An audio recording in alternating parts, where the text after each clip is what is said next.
அப்போஸ்தலர் நடவடிக்கைகள் 2ஆம் அதிகாரம் 1ஆம் வசனத்திலிருந்து 4ஆம் வசனம் வரைக்கும்.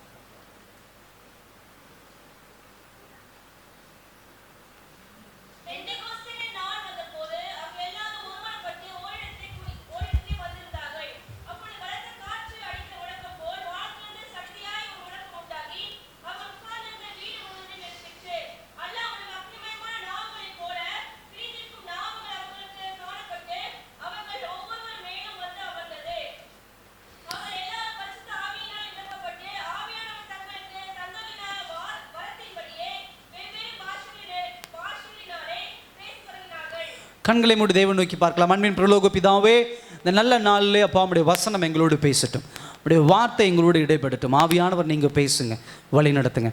இயேசுவின் நாமத்தில் ஜெபிக்கிறோம் நல்ல பிதாவே, ஆமென். ஹல்லேலூயா. அதாவது நான் தொடங்கும் போதே சொன்னேன், பெந்தகோஸ்தே நாள் அப்படின்னா பெண்டிகாஸ்டல் சண்டே அப்படின்னு சொல்லுவாங்க. அப்படின்னா ஏற்கனவே சொன்னது போல இயேசு கிறிஸ்து மரித்து உயிர் தெழுந்து 40 நாட்கள் என்ன பண்ணுறார், தன்னுடைய சீஷர்களோடு இருக்கிறார். இருந்துட்டு 40ஆவது நாள் என்ன பண்ணுறார், அவர் என்ன பண்ணுறார், பரமேறி செல்லுகிறார், பிதாவின் இடத்திலே செல்லுகிறார். அவர் சென்ற பிறகு 10 நாட்கள் கழித்து இந்த சீஷர்கள் எல்லாம் என்ன பண்ணுறாங்க, ஒரு மேல் வீட்டறையில் என்ன பண்ணுறாங்க, கூடி இருக்கிறாங்க. ஒரு மாடியில் கூடி இருக்காங்க. 120 பேர் என்ன பண்ணியிருக்காங்க, கூடி இருக்காங்க. அப்போ திரியேக தேவனிலே 3ஆவது கடவுளாகிய பரிசுத்த ஆவியானவர் என்ன பண்ணுகிறார், இறங்கி என்ன பண்ணுகிறார், வருகிறார். சகோதர சகோதரியே, பரிசுத்த ஆவியானவர் அப்பொழுதுதான் இறங்கி வராரா? அதுக்கு முன்னாடி பரிசுத்த ஆவியானவர் இல்லையா என்று சொன்னால் அப்படின்னு கிடையாது. பரிசுத்த ஆவியானவர் பழைய ஏற்பாடு புத்தகங்களிலும் இருந்தார். ஆனால் அவர் எப்படிப்பட்டவராக இருந்தார் சொன்னால், வருவார், அந்த காரியம் நடக்கும், திரும்ப போயிடுவார். வேதவசனத்தில் நாம் வாசிக்கிறோம், சிம்சோன் மேலே ஆவியானவர் இறங்கின பொழுது ஒரு மிகப்பெரிய காரியத்தை செய்வார். அதுக்கப்புறம் ஆவியானவர் ரிலீஃப் ஆகிடுவார். சிம்சோன் ஒரு நார்மலான ஒரு பர்சனை என்ன பண்ணிடுவார், மனிதனை என்ன பண்ணிடுவார், மாறிடுவார். இதே போல பல இடங்களில் பரிசுத்த ஆவியானவருடைய செயல்பாடுகளை, ஆவியானவருடைய செயல்பாடுகளை நாம் என்ன பண்ண முடியும், பார்க்க முடியும். ஆனால் இங்கே சொல்கிற அந்த மெத்தேட் வேறு. யோவான் புத்தகத்தில் அழகாக சொல்கிறாரு, நான் மேலே போன பிறகு உங்களுக்கு நான் என்ன பண்ண போகிறேன், ஒரு தேற்றரவாளன் உங்களுக்கு வரப்போகிறார் அப்படின்னு சொல்லி. அப்போ அங்கே இயேசு சொல்கிற இந்த பரிசுத்த ஆவியானவர் சேம் அதே பரிசுத்த ஆவியானவர் தான், பழைய ஏற்பாடு புத்தகத்தில் சொல்லப்பட்ட ஆவியானவர் தான். ஆனால் இப்போ என்னன்னா, நிரந்தரமாக நமக்குள்ளே வாசம் பண்ண போகிறார். அல்லேலூயா. அதுதான் ஒரு முக்கியமான ஒரு விஷயம். இப்போ எப்படி நிரந்தரமாக வாசம் பண்ண போகிறார் அப்படின்னு சொன்னால், அதற்காக தான் சபை அப்படிங்கிற ஒரு காரியத்தை கடவுள் என்ன பண்ணுகிறார், உருவாக்குகிறார். பழைய ஏற்பாடு புத்தகத்திலே வெளிப்படுத்தப்படாத ஒரு காரியம் அது சபை. பழைய ஏற்பாடு புத்தகத்தில் சினகாக் அப்படின்னு இருந்துச்சு, தேவாலயங்கள் இருந்துச்சு, அது இடிக்கப்பட்டுச்சு, மறுபடியும் கட்டப்பட்டுச்சு. அதற்கப்புறம் ஒரு காலத்தில் சினகாக் அப்படின்னு அங்கங்கே கட்டினாங்க. சினகாக் அப்படின்னு சொன்னால் யூதர்கள் போய் ஆராதிக்கிற ஒரு இடம். சபை என்று சொல்லி என்ன பண்ணல, கட்டப்படலை. அங்கே யூதர்கள் மாத்திரம்தான் போக முடியும், யூதர்கள் மாத்திரம்தான் எல்லா வேலையும் பண்ண முடியும். அப்போ ஒரு யூத கூடாரமாக தான் என்ன பண்ணுச்சு, இருந்துச்சு. சபை அப்படின்னு சொன்னால் பாடி ஆஃப் கிரைஸ்ட், இயேசு கிறிஸ்துவினுடைய சரீரம். இப்போ நீங்களும் நானும் சபை என்று சொன்னால் இயேசு கிறிஸ்துவினுடைய சரீரமாக என்ன பண்ணியிருக்கிறோம், கட்டப்பட்டிருக்கிறோம். அவருடைய அப்பத்தை புசிக்கிறோம், அவருடைய சரீரத்தை புசிக்கிறோம், அவருடைய இரத்தத்தை நாம் பானமாக எடுத்துக்கொள்ளுகிறோம் என்று சொன்னால் நாம் அவருடைய ஒரே சரீரமாக, அங்கமாக இணைக்கப்படுகிறோம். இப்படி இயேசு கிறிஸ்துவினுடைய சிலுவை மரணத்தின் மூலமாக எழுப்பப்பட்டதுதான் சபை. அந்த சிலுவையின் இரத்தத்தின் மூலமாக தான் நீங்களும் நானும் ரட்சிக்கப்பட்டோம். ரட்சிக்கப்பட்ட நாம் சபையாக கட்டப்படுகிறோம். இப்ப இந்த சபை உருவாவதற்கு இன்னொரு முக்கியமான ஒரு காரியம் யார் என்று சொன்னால், பரிசுத்த ஆவியானவர். பரிசுத்த ஆவியானவர் தான் 120 பேர் சீஷர்கள், ஜனங்கள் அப்படின்னு கூடியிருந்த அவர்கள் மத்தியிலே பரிசுத்த ஆவியானவர் இறங்கும் பொழுது அது ஒரு கூட்டம் அப்படின்னு சொல்லப்பட்டது. இப்பொழுது சபை என்று சொல்லி என்ன பண்ணுகிறது, மாற்றப்படுகிறது. ஏன் சொன்னா, சபை என்பது தேவன் வாசம் பண்ணுகிற இடம். அல்லேலூயா. தேவனுடைய வாசஸ்தலம். இது ஒரு ரொம்ப சீக்ரெட்டா கர்த்தர் வச்சிருந்தார். மேசியா வருகிறத குறித்து ஆண்டவர் சொல்லி இருந்தார். அவர் அடிக்கப்படுகிறதை குறித்து சொல்லி இருந்தார். அவருடைய பிறப்பை குறித்ததான தீர்க்க தரிசனம் இருந்திருந்தது. ஆனால் சபை என்பது பழைய ஏற்பாடு புத்தகத்திலே ரொம்ப சீக்ரெட்டா வச்சிருந்தார் ஆண்டவர். என்னுடைய சரீரமாக ஜனங்களை நான் சபையாக ஒன்றிணைக்க போகிறேன் என்பதை அவர் ரொம்ப என்ன பண்ணார், சீக்கிரட்டா என்ன பண்ண வச்சிருந்தார். ஏன்னு சொன்னா சபை என்பது ஒரு வல்லமையுள்ள ஒரு பெரிய காரியமாக எழும்ப போகிறது. பிசாசானவனுக்கும் பாவமான இந்த உலகத்திற்கும் மிகப்பெரிய சிம்ம சொப்பனமாக விளங்க போகிறது. ஏனென்று சொன்னால் சபையை வழிநடத்த போகிறவர் யார் என்று சொன்னால் பரிசுத்த ஆவியானவர். இந்த சீக்கிரட்டை தான் கர்த்தர் என்ன பண்ணார், அவ்வளோ என்ன பண்ணார் வச்சிருந்தார். சூப்பர் நேச்சுரல், இயற்கைக்கு அப்பாற்பட்ட காரியங்களை கர்த்தர் சபையிலிருந்து எழுப்ப போகிறார். சபை என்று சொன்னால் புதிய ஏற்பாட்டில் 2 வகையாக நாம் பிரித்து கொள்ளலாம். ஒன்று சரீரமாகிய சபை, இன்னொன்று நாம் கூடியிருக்கிற நீங்களும் நானும் ஆகிய ஒரு சபை. சரீரமாகிய ஒரு சபை எவ்வளவு முக்கியமோ அதே போல நாம் கூடியிருக்கிற இந்த சபையும் முக்கியம்.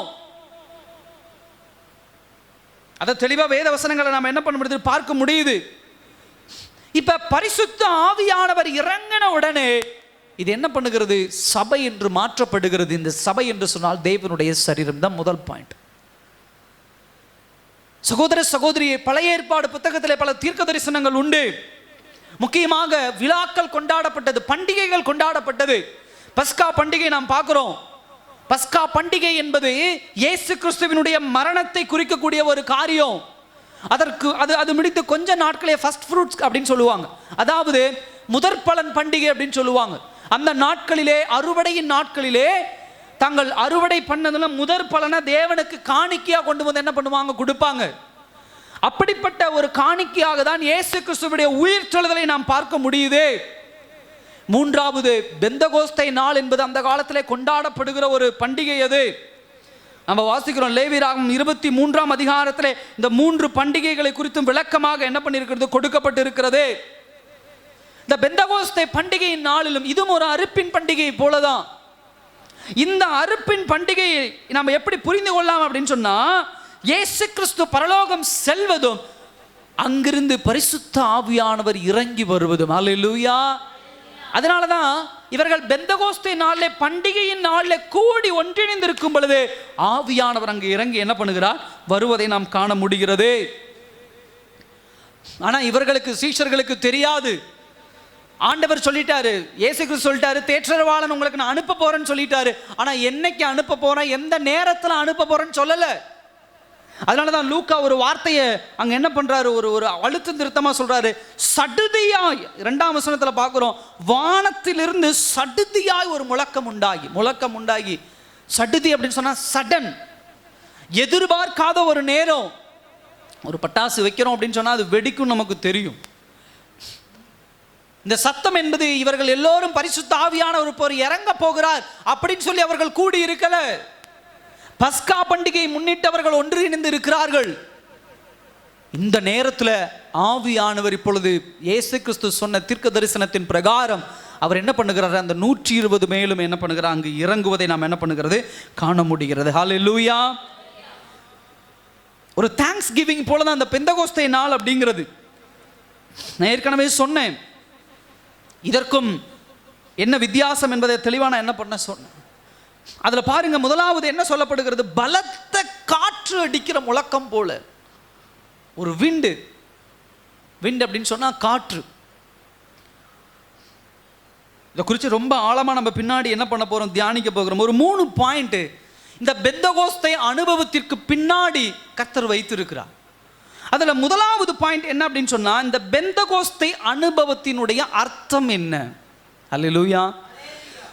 நமக்கு தெரிஞ்ச ஒரு பிளைனான ஒரு பாயிண்ட் என்ன அப்படின்னு சொன்னா, பரிசுத்த ஆவியானவர் அன்று இறங்கினார், 120 மேலும் அபிஷேகத்தை கொடுத்தார். ஓகே. பட் இதுக்கு பின்னாடி ஒரு அர்த்தம் இருக்கும் இல்ல, அது என்ன அர்த்தம் அப்படின்னு சொன்னா, முதல் பாயிண்ட் என்ன அப்படின்னு சொன்னா, ஆவியானவர் அவர்கள் மேல் இறங்கினார். நல்லா கவனிங்க, அந்த வசனம் அழகா சொல்லப்படுகிறது. அக்னிமயம் அவர்கள் ஒவ்வொருவர் மேலும் என்ன பண்ணுச்சு, வந்து அமர்ந்தது. ஸ்பிரிட் ஆன் தெம் அப்படின்னு சொன்னா, அவர்கள் மேல் ஆவியானவர் என்ன பண்ணார், இறங்கினார்.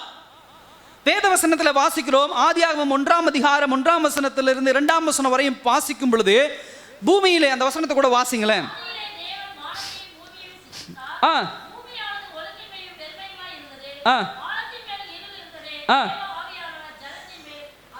அசைவாடி கொண்டிருந்தார். இப்ப நம்ம எப்படி புரிந்து கொள்ளணும் அப்படின்னு சொன்னா, தேவன் இந்த உலகத்தை உருவாக்குவதற்கு முன்பே ஆவியானவர் அசைவாடி கொண்டு இருந்தார். இப்ப அந்த அசைவாட்டுதல் தான் எங்க நம்ம பார்க்க முடியுது அப்படின்னு சொன்னா, எங்க பார்க்க முடியுது? பெந்தகோஸ்தை நாள்ல மேல் வீட்டறையில என்ன பண்ணுகிறது, அதை நாம் பார்க்க முடிகிறது. நல்லா கவனிங்க, இந்த உலகம் உருவாக்கப்படுவதற்கு முன்பே ஒரு புது, அதாவது ஒரு சிருஷ்டிப்பு நடப்பதற்கு முன்பே ஆவியானவர் அங்கே என்ன பண்ணுகிறார்? அசைவாடுகிறார். அப்ப ஒரு புதிய மனுஷன் இந்த உலகத்திலே உருவாவதற்கு முன்பு அவன் மேலே என்ன பண்ணுகிறார்? ஆவியானவர் அசைவாடுகிறார். அல்லேலூயா. அவன் மேலே இறங்குகிறார். இதுதான் புதிய படைப்பினுடைய முதல் அத்தியாயம். நான் புதிய படைப்பு அப்படின்னு சொன்னா ஃபர்ஸ்ட் என் மேல என்ன? இந்த படைப்பு, இந்த கிரியேஷன். நான் ஒரு புதிய பிறப்பு அப்படிங்கிறோம். வேத வசனத்துல வாசிக்கிறோம். நிக்கோதேமுட்ட ஆண்டவர் சொல்றாரு, நீ திரும்ப பிறக்கணும் அப்படிங்கிறார். ஒரு புதிய படைப்பு. இந்த புதிய படைப்பின் மீது ஆவியானவர் வந்து இறங்குகிறார். இது பழைய ஏற்பாட்டில் நம்ம காண முடியுது. சகோதர சகோதரியே, முதல் பாயிண்ட் அதுதான். ஏன் அப்படின்னு சொன்னா, வேதவசனத்தில் வாசிக்கிறோம், மனிதனை ஆண்டவர் படைத்து மண்ணினாலே மனிதனை உருவாக்கி அவன் மீது என்ன பண்ணார்? அவனுடைய நாசியில என்ன பண்ணார்? தன்னுடைய சுவாச காற்றை என்ன பண்ணார்? ஊதினார். உடனே அவன் உயிர் பெற்று எழும்பினான். அப்ப ரட்சிக்கப்பட்ட ஒரு மனுஷன் புதிய சிருஷ்டியாக மாறணும் அப்படின்னு சொன்னா, இங்க நம்ம வாசிக்கிறோம், காற்று எங்கு இறங்கினது? 120 பேர் மேலே இறங்கின உடனே அங்க என்ன நடக்கிறது என்று சொன்னால், அக்கினிமயமான நாவுகளாக புது லாங்குவேஜ், அந்நிய பாஷைகள் பிறக்கிறது. பரிசுத்த ஆவியானுடைய அபிஷேகம் ஒவ்வொருவருக்கும் நிறைவாய் கிடக்கிறது. ஆதாமுக்கும் ஏவாளுக்கும் தேவன் தன்னுடைய காற்றை கொடுத்தார். அவர்கள் உயிர் பெற்று எழும்பினார்கள். இன்றைக்கு ரட்சிக்கப்பட்ட நீங்களும் நானும் நம்மேல் ஆவியானவர் இறங்கி அவருடைய காற்றாகிய சுவாசத்தை நமக்கு கொடுத்ததுனால தான் ஆவிக்குரிய வாழ்க்கையை இந்த உலகத்திலே நம்ம என்ன பண்ண முடியும்? வாழ முடியும். இல்லைன்னா ஒரு ஸ்பிரிச்சுவல் லைஃப் வாழ முடியாது. பரிசுத்த ஆவியானவரை ஒதுக்கி வைத்து விட்டு எனக்கு பிதா போதும், இயேசு கிறிஸ்து போதும், இது போதும் என் வாழ்க்கை அப்படின்னு சொல்லி அன்றோடு நின்று போகிற ஒரு வாழ்க்கை அல்ல. படைத்த தேவன் எனக்கு போதும், ரத்தம் சிந்தின இயேசு கிறிஸ்து போதும், இவர்கள் 2 பேரையும் நான் விசுவாசிக்கிறேன் அப்படின்னு சொன்னா ஒரு மனுஷன் தன்னுடைய பாவ வாழ்க்கையை இன்னும் தொடரப் போகிறான் என்கிறதான் அர்த்தம். இதுவரை நான் செஞ்ச தவறுக்கு மன்னிப்பு கேட்டுட்டேன், இது போதும், இனிமேல் நான் பாவம் செஞ்சுக்கிறேன், என்ன வேணா நான் பண்ணிக்கிறேன். மறுபடியும் கொஞ்ச நாள் ஆனதுக்கப்புறம் இயேசுவை நான் சொந்தமாக்கி என் பாவத்தை மன்னிப்பு கேட்டு நான் அதை என்ன பண்ணிடுறேன்? கடந்து போகிறேன். அப்படி இல்லை.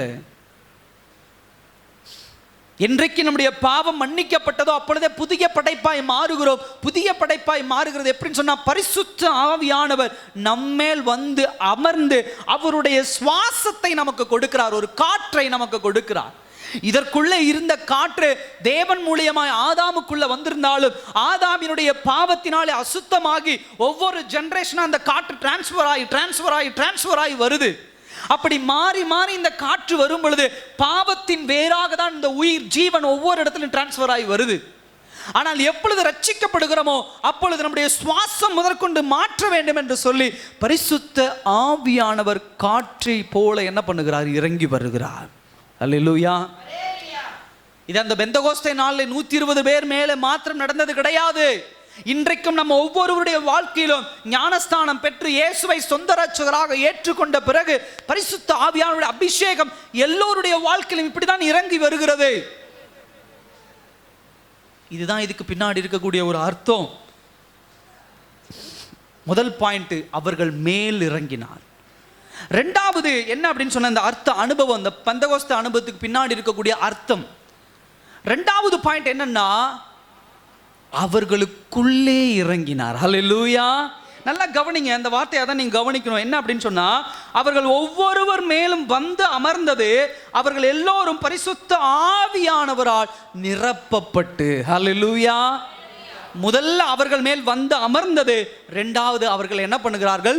நிரப்பப்படுகிறார்கள். உள்ளுக்குள்ள போக ஆரம்பிக்கிறார் பரிசுத்த ஆவியானவர். இப்ப எனக்கு மேலதான் பரிசுத்த ஆவியானவர் இருக்கிறார். நான் எப்படிப்பட்ட ஒரு வாழ்க்கை வேணா வாழ்ந்துட்டு போக முடியும். ஆனா இப்ப பரிசுத்த ஆவியானவர் எங்கே செல்கிறார்? என்னுடைய இருதயத்திற்குள்ளாக செல்கிறார். அந்த வார்த்தை பாருங்க, நிரப்பப்பட்டு. இந்த இருதயம் பரிசுத்த ஆவியானவரால் என்ன பண்ணுகிறது? நிரப்பப்படுகிறது. எப்படி நிரப்பப்படுகிறது? அதனுடைய வெளிப்பாடு எப்படிப்பட்டதாக இருக்கிறது? அக்கினிமயமான நாவுகளாக என்ன பண்ணுகிறது? வெளிப்படுகிறது. பரிசுத்த ஆவியானவருடைய அபிஷேகம் என்னுடைய இருதயத்தில் நிரப்பப்படும் பொழுது எனக்குள்ளிருந்து பிறக்கக்கூடிய ஒரு எஃபெக்ட் என்ன அப்படின்னு சொன்னா, எனக்குள்ள நடக்கக்கூடிய ஒரு ஆச்சரியமான செயல்பாடு என்ன அப்படின்னு சொன்னா, ஸ்பீக்கிங் இன் டங்ஸ், அந்நிய பாஷை பேசுறது. இந்த நாவுகள் இதில் லூக்கா உபயோகப்படுத்துகிற வார்த்தை பாருங்க, அக்கினிமயமான. இந்த அக்கினி அப்படிங்கிறது, நெருப்புங்கிறது 2 காரியத்தை உண்டாக்கும். ஒன்று ஹீட், சூடு. இன்னொன்று என்ன அப்படின்னு சொன்னால் லைட், வெளிச்சம். இது 2ஐயும் என்ன பண்ணு? உருவாக்கும். அப்ப நல்லா கவனிங்க, பரிசுத்த ஆவியானவர் எனக்குள்ள போய் என் இருதயத்தை நிரப்புறார்னா அங்க 2 விஷயம் உருவாகுது. ஒன்று சூடு உருவாகிறது, நெருப்பு உருவாகிறது. இன்னொன்று வெளிச்சம் உருவாகிறது. ஏன் என்னுடைய இருதயத்தில் நெருப்பு உருவாகுது அப்படின்னு சொன்னா, பரிசுத்த ஆவியானவர் என்னுடைய இருதயத்தை நிரப்ப முடியாத அளவுக்கு பாவமும் அழுக்குகளும் துன்மார்க்கத்தனமும் வேசித்தனமும் இந்த மாதிரியான காரியங்களின் இருதயத்தை நிரப்பி கிடக்கிறது. அப்ப எனக்குள்ள போகிற அந்த நெருப்பு என்ன செய்கிறது?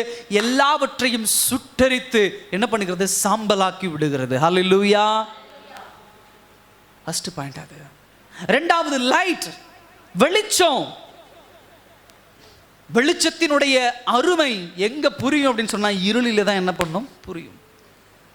ஒரு லைட் எரிஞ்சிட்டு இருக்கும்போது அதனுடைய அருமை புரியாது. கரண்ட் ஆஃப் ஆகும்போது அப்படியே இருள் சூழ்ந்திருக்கும், அப்பதான் தெரியும்.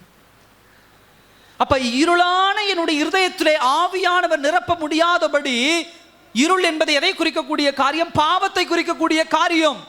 இருள் என்பது எதை குறிக்கக்கூடிய காரியம்? பிசாசானவனை குறிக்கக்கூடிய காரியம். இப்படிப்பட்ட காரியம் என்னுடைய இருதயத்தில் இருக்கும் பொழுது, இந்த வெளிச்சம் ஆவியானவர் எனக்குள்ள வந்து இறங்கும் பொழுது என்ன நடக்குது அப்படின்னு சொன்னா, அங்க ஒரு வெளிச்சம் பிறக்கிறது. வெளிச்சம்னா என்னுடைய பாவங்கள் அனைத்தும் வெளிப்படுத்தப்படுகிறது. பரிசுத்த ஆவியானவர் மனுஷனுடைய இருதயத்துக்குள்ள வரும் பொழுது அவனுக்குள்ள இருக்கக்கூடிய பாவம் வெளிப்படுத்தப்படும். யாருக்கு வெளிப்படுத்தப்படும்? முதல்ல அவனுக்கு வெளிப்படுத்தப்படும், முதல்ல நமக்கு வெளிப்படுத்தப்படும். என் பாவத்தை நான் உணர்கிற ஒரு ஸ்டேட்டஸ்ல இருக்கிறேனா, அப்பதான் ஆவியானவருடைய நிரப்புதல், ஃபில்லிங் இருக்கும். நிரப்புதல் அப்படின்னு சொன்னா அந்த வார்த்தைக்கு உண்டான அர்த்தம் என்ன? சொல்லுங்க பார்க்கலாம். நிரப்புதல் அப்படின்னா அந்த வார்த்தையை நம்ம எப்படி புரிஞ்சுக்கலாம்? பொங்கி வழியிறது. அப்புறம் வேற நிரப்புதல் அப்படின்னு சொன்னா அதனுடைய இடம் காலி ஆயிடுச்சு. என்ன ஆயிடுச்சு? 1 லிட்டர் கேன்ல எவ்வளவு நிரப்ப முடியும்? 1 லிட்டர் தண்ணி தான் நிரப்ப முடியும். அதுக்கு மேல அங்க இடம் இல்லை. அப்ப என்ன அர்த்தம் அப்படின்னு சொன்னா, ஆவியானவர் ஒரு மனுஷனுக்குள்ள இறங்கி நிரப்பிட்டாருன்னா அங்க என்ன கிடையாது? பாவத்திற்கு இடம் கிடையாது, பாவங்களுக்கு இடம் கிடையாது, பிசாசானவனுக்கு இடம் கிடையாது, உலகத்தினுடைய துன்மார்க்கத்தனத்துக்கு இடம் கிடையாது. அப்ப பாஸ்டர், எனக்குள்ள பாவம் இருக்கு, எனக்குள்ள அழுக்கு இருக்கு, எனக்குள்ள துன்மார்க்கத்தனம் இருக்கு அப்படின்னு சொன்னா, என் இருதயம் யாராலே நிரப்பப்படவில்லை? பரிசுத்த ஆவியானவரால் நிரப்பப்படவில்லை. பரிசுத்த ஆவியானவரால் என் இருதயம் நிரப்பப்படவில்லை என்றால் என்ன அர்த்தம்? என் மேலே பரிசுத்த ஆவியானவர் அமரவில்லை. என் மேலே பரிசுத்த ஆவியானவர் ஏன் அமரவில்லை என்று சொன்னால், இயேசு கிறிஸ்துவினுடைய இரத்தம் என் பாவத்தை சுத்திகரிக்கவில்லை. இயேசு கிறிஸ்துடைய இரத்தம் என் பாவத்தை சுத்திகரிக்கவில்லை என்று சொன்னால், நான் இன்னமும் யாருடைய மகனாக மகளாக இருக்கிறேன்? உலகத்தில் பிசாசானவனுடைய மகனாக மகளாக இருக்கிறேன். நல்லா புரிஞ்சுக்கோங்க, நம்முடைய வாழ்க்கை அதுதான் நடக்கும். ஒரு மனுஷனுடைய வாழ்க்கையில் பரிசுத்த ஆவியானவருடைய நிரப்புதல் இருக்கணும். வேத வசனங்கள், அந்த லைட் அப்படிங்கிறது என்ன அப்படின்னா, தேவனுடைய வார்த்தை உன்னுடைய பாதைகளில் எல்லாம் என்ன பண்ணும்? எது சரி, எது தவறு, எது பரிசுத்தம், எது பாவம் என்பதை தெளிவுபடுத்த வேண்டும். சில பேர் ஒரு அழகான ஒரு வார்த்தை சொல்லுவாங்க. என்ன வார்த்தை சொல்லுவாங்க? ஆண்டவர் பேசுறது எனக்கு கேட்கவே இல்லை அப்படிம்பாங்க. அல்லேலூயா. எத்தனை பேர் நம்ம இப்படி சொல்றோம்? ஒரு சில காரியங்களை செஞ்சுட்டு அது போய் தப்பா முடிஞ்ச உடனே சொல்லிடுறோம். தேவ சித்தனா ஜெபிச்ச பாஸ்டர், நான் ஜெபிச்சேன், இந்த காரியத்தை தொடங்கும் போது ஜெபிச்சேன், பாஸ்டர் கூப்பிட்டு ஜெபிச்சேன், நான் ஜெபிச்சேன், என் குடும்பம் ஜெபிச்சாங்க, எல்லாருமே ஜெபிச்சாங்க. ஆனால் அந்த காரியம் தப்பாக போயிடுச்சு. இது ஆண்டவர்கிட்ட கேட்டு தானே நாங்கள் ஆரம்பித்தோம். எப்படி இந்த காரியம் தப்பாக போகலாம், எப்படி இந்த காரியம் தப்பாக நடக்கலாம்? சரி, ஆண்டவருடைய சத்தத்தை நீங்கள் கேட்டீங்களா பிரதர்? அம்மா, நீங்கள் ஆண்டவருடைய சத்தத்தை உறுதிப்படுத்துகிறத கேட்டீங்களா? அது எப்படி கேட்கறது? அல்லேலூயா. எடுத்து வாசிங்க. 1 யோவான் 2ஆம் அதிகாரம் 26ஆம் வசனம் 27ஆம் வசனத்தை வாசிங்க.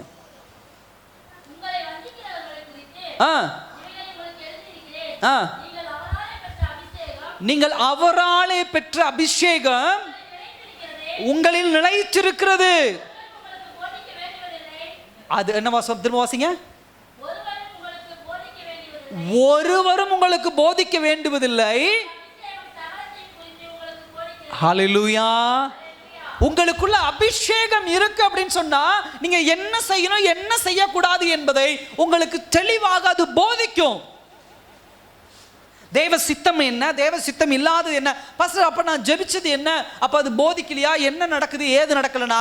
எனக்குள்ள அபிஷேகம் இல்ல, ஆவியானவர் எனக்குள்ள இல்ல.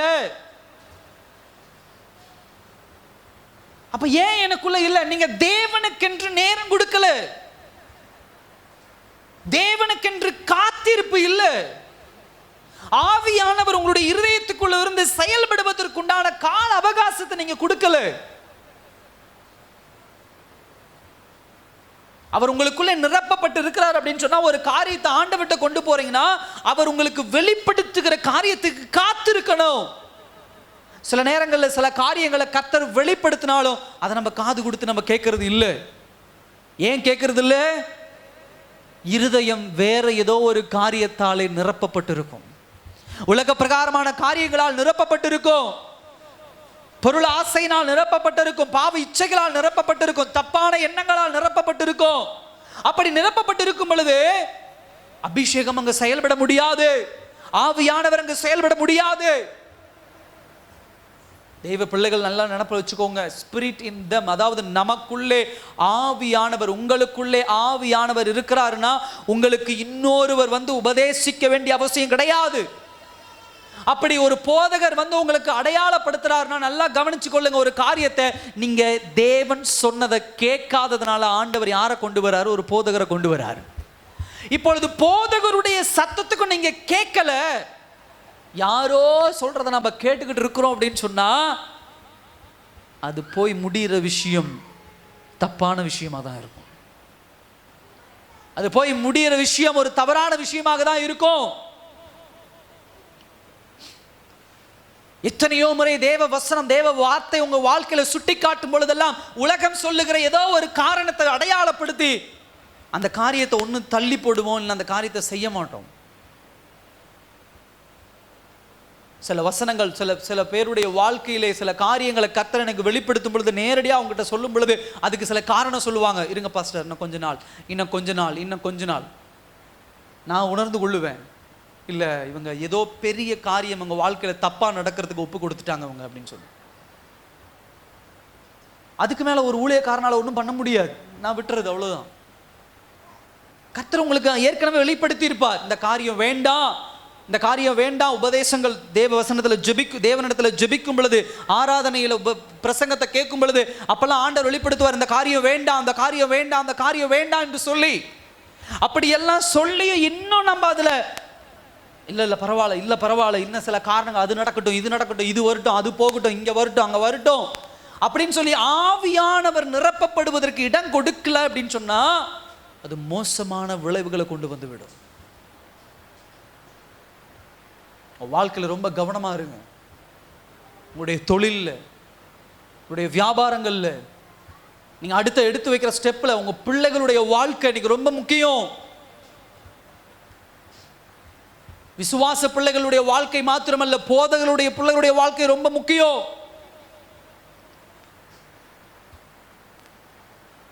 இந்த பிள்ளைகளுடைய வாழ்க்கையிலே தேவன் சொல்ற காரியத்தை கேட்காம பிள்ளைகள் சொல்ற காரியத்தை கேட்டுக்கிட்டு இருக்கிறீங்க அப்படின்னு சொன்னா ஆண்டவர் இன்னைக்கு சொல்றாரு, உன் பிள்ளை சொல்ற காரியம், உன் மகன் சொல்லுகிற ஒரு காரியம் உன் குடும்பத்துக்கு தீவனையை தான் கொண்டு வந்து விடும்.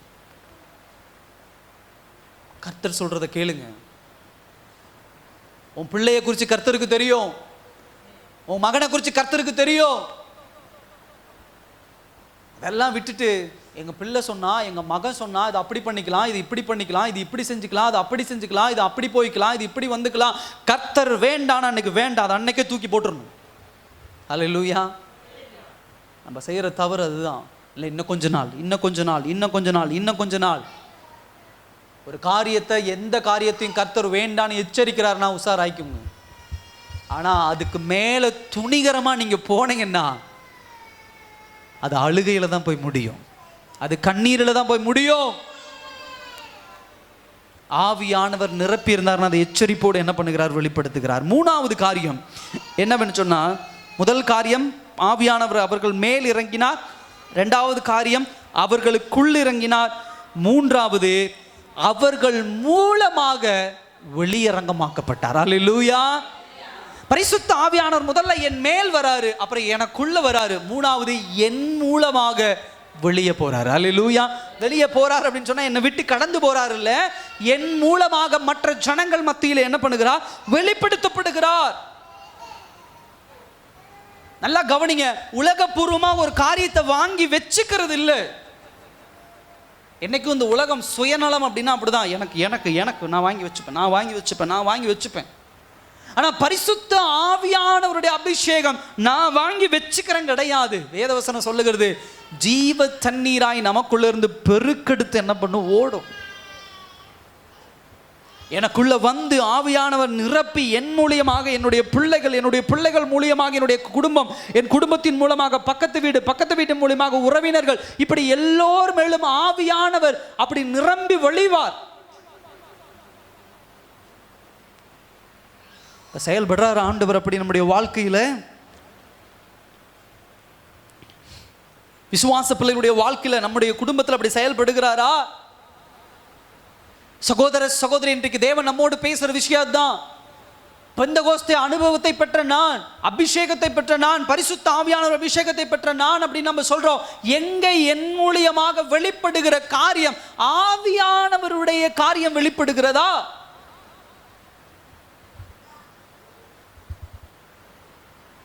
வேதவசனத்தில் பார்க்கிறோம், பிசாசானவன், லேகியோன் பிசாசானவன் ஒரு மேல் இறங்கி இருக்கும் பொழுது ஆண்டவர் அந்த பக்கம் வரார். அப்போ அவன் என்ன சொல்கிறான், பார்த்த உடனே என்ன பண்ணுறான், அடையாளப்படுத்தலாம். இங்கே உமக்கு என்ன வேலை, என்னை துக்கப்படுத்துவா என்ன பண்ணியிருக்கிறீர் சொல்லுங்க, என்னை துக்கப்படுத்துவா வந்திருக்கிறீர். வெளிப்படுது, ஒத்து போகாது. பரிசுத்த ஆவியானவர் உங்களுக்குள்ள இருந்து வெளியரங்கமாக்குறார், அதாவது வெளிப்படுகிறார் அப்படின்னு சொன்னா உலகத்தோடு முதல்ல ஒத்து போகாது. உலகம் இருக்கிற நடைமுறைகளுக்கு ஒத்து போகாது, உலகம் செயல்படுகிற காரியங்களுக்கு ஒத்து போகாது. அப்ப சில பேர் அடையாளப்படுத்துவாங்க, சில பேர் கேவலமா பேசுவாங்க, சில பேர் நம்மளை தூக்கி எறிவாங்க. ஏன்னா உங்களுக்குள்ள இருந்து வெளிப்படுகிற பரிசுத்த ஆவியானவர் அவர்களுக்குள்ள இருக்கக்கூடிய பிசாசானவன் சொல்ற வார்த்தை, எங்களை துக்கப்படுத்தவா வந்திருக்கிறீர், எங்களை அவமானப்படுத்த தான் வந்திருக்கிறியா, எங்களை கஷ்டப்படுத்த தான் வந்திருக்கிறியா, அப்படிலாம் கேள்வி கேட்பாங்க. உடனே நம்ம அவங்களோட ஜாயின், ஐயோ உங்களை துக்கப்படுத்த இல்லைங்க, நீங்கள் சந்தோஷமாக இருக்கணும், நீங்கள் என்ன சொல்கிறீங்களோ நான் அதை செய்யறேன்ட்டு உட்காந்துடக்கூடாது, நீங்கள் என்ன சொல்கிறீங்களோ அதை நான் அப்படியே கேட்குறேன் அப்படி உட்காந்துடக்கூடாது. முதல்ல ஆரம்பிக்கும் பொழுது அப்படி தான் இருக்கும். ஆனால் அவருக்குள்ளே இருந்த ஆவியானவர் அவருக்கு ஒரு சுகம் கிடைச்சி, அந்த லேகியோன் பிசாசுகள் எல்லாம் அவங்கள விட்டு போனதுக்கு அப்புறம் இந்த மனுஷன் எப்படி ஒரு சுத்தமான ஒரு மனுஷனா, சுகமான ஒரு மனுஷனா மாறினா. அதே போலதான் முதலாவது உங்களை பார்த்து இப்படி சொல்ற கூட்டம் எல்லாம் உங்களுக்குள்ள இருந்து வெளிப்படுகிற ஆவியானவர் கொஞ்சம் கொஞ்சமாக பிரகாசிக்க ஆரம்பிக்கும் பொழுது, உங்கள் மேல் பிரகாசிக்க ஆரம்பிக்கும் பொழுது ஜெப குறிப்புகளோடு உங்களை தேடி வருவாங்க. ஹல்லேலூயா. என் பிள்ளைக்காக ஜெபம் பண்ணு, என் குடும்பத்துக்காக ஜெபம் பண்ணு. ஆனா நம்ம என்ன செய்யறோம், அவர்களோடு ஒத்து போயிடுறோம். இப்ப எப்படி அவங்க என்ன, நல்ல நம்ம ஒரே கூட்டம் தானே, ஹல்லேலூயா, நம்ம எல்லாம் ஒரே கூட்டம் தானே, உங்கள்கிட்ட எதுக்கு நான் வந்து சொல்லணும், நீ எல்லாம் அப்படி தான் பண்ணுற, நானும் அப்படி தான் பண்ணுறேன், நம்ம எதுக்கு சொல்லிக்கிட்டு இருக்கணும்? அப்படி இல்லை. எங்கே நம்ம வித்தியாசப்படுறோமோ அங்கே தான் ஜனங்கள் நம்மளை தேடி வருவார்கள். அல்லேலூயா. முதல் காரியம் அது. ரெண்டாவது காரியம் என்ன அப்படின்னு சொன்னால், த மெசேஜ். இந்த பெந்தகோஸ்தே அனுபவத்துக்கு பின்னாடி இருக்கக்கூடிய மெசேஜ் என்ன, செய்தி என்ன? முதல்ல அதுக்கு பின்னாடி என்ன அர்த்தம்னு பார்த்தோம். 3 அர்த்தம் பார்த்தோம். என்னது? சத்தமாக சொல்லுங்க. மேல், உள்ளே, வெளியே. இந்த 3 பாயிண்ட் வச்சுங்க. 2வது பாயிண்ட் என்ன அப்படின்னா மெசேஜ், செய்தி என்ன? இந்த பெந்தகோஸ்து அனுபவம் கொடுக்கிற செய்தி என்ன அப்படின்னா, முதல் பாயிண்ட் என்ன அப்படின்னு சொன்னா, ரட்சிப்புக்கும், நல்லா கவனிங்க, ரட்சிப்புக்கும் பெந்தகோஸ்தே அனுபவம் வித்தியாசமானது. அல்லேலூயா, அல்லேலூயா சொல்லுங்க. ரட்சிப்புக்கும் பெந்தகோஸ்தே அனுபவம் வித்தியாசமானது, டிஸ்டிங்ஷன் அப்படின்னு சொல்லுவாங்க, வித்தியாசமானது. ரட்சிப்பு என்பது என் பாவங்கள் எல்லாம் இயேசு கிறிஸ்துவின் இரத்தத்தாலே எனக்கு என்ன பண்ணது? மன்னிக்கப்பட்டது. இயேசு கிறிஸ்து எனக்காக ரத்தம் சிந்தினார் என்பதை நான் விசுவாசிக்கும் பொழுது நான் ரட்சிக்கப்படுகிறேன். பெந்தகோஸ்தே அனுபவம் என்பது சத்திய ஆவியானவர் எனக்குள்ளே என்ன பண்ணுகிறது? வருகிறது. எடுத்து வாசிங்க. யோவான் 14ஆம் அதிகாரம் 17வது வசனம். யோவான் 14:17.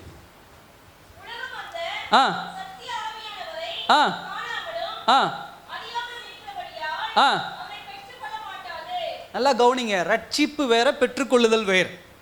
ரட்சிப்பு எனக்கு கிடைச்சிருச்சு, இப்ப பெற்றுக்கொள்றேன் யார? ஆவியானவரை, சத்திய ஆவியானவராகிய பரிசுத்த ஆவியானவரை பெற்றுக்கொள்றேன். இப்ப இந்த சத்திய ஆவியின் ஏன் அவருக்கு கொடுக்குறாங்க அப்படின்னு சொன்னா, ஆங்கிலத்தில் ஸ்பிரிட் ஆஃப் ட்ரூத் அப்படிம்பாங்க, உண்மை. வேத வசனம், ஆவியானவர் பேசுறது வேத வசனம். நல்லா கவனிங்க. இந்த வேத வசனம் என்பது யாரால் எழுதப்பட்டது? பரிசுத்த ஆவியானவரால் எழுதப்பட்டது. இப்ப இந்த வேத வசனம் ஆவியானவரால் எழுதப்பட்டிருக்குன்னா, இதனுடைய அர்த்தத்தை நான் தெளிவாக புரிந்து கொள்ளணும்னா யார் சொன்னா கரெக்டா இருக்கும்? யார் எழுதுனாங்களோ அவங்க சொன்னாதான் என்ன பண்ணும்? இதனுடைய அர்த்தத்தை தெளிவாக புரிந்து கொள்ள முடியும்.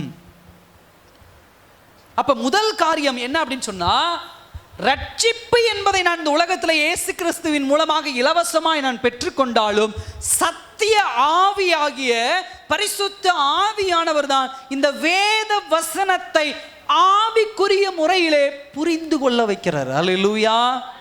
இங்க உட்கார்ந்து நம்ம கேட்கிறோம், 30 பேர் 50 பேர்னு வச்சுக்கோங்களேன்.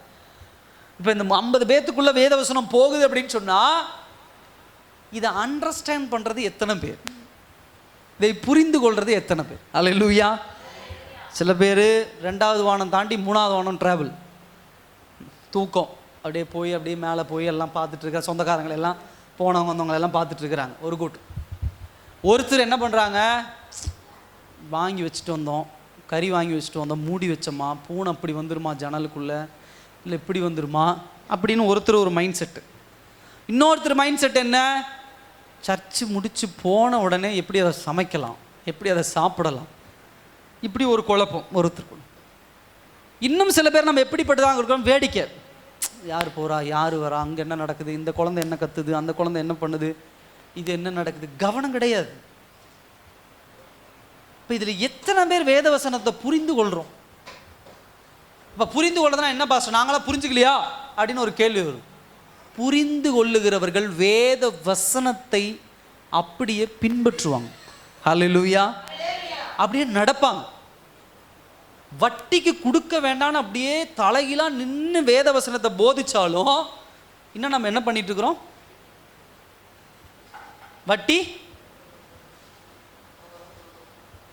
வட்டி கொடுக்குறோம், அது ஒரு பக்கம். சில நேரத்தில் நம்ம வாங்குறோம், அது வேற, அது வாங்கக்கூடாது, கை மீறி சில சூழ்நிலைகள் போகும்போது அது வாங்குறோம், ஆண்டவர்கிட்ட ஜெபிச்சு.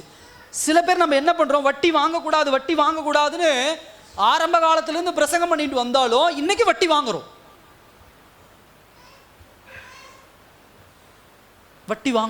பணத்தை கொடுத்து வட்டி வாங்குறோம்.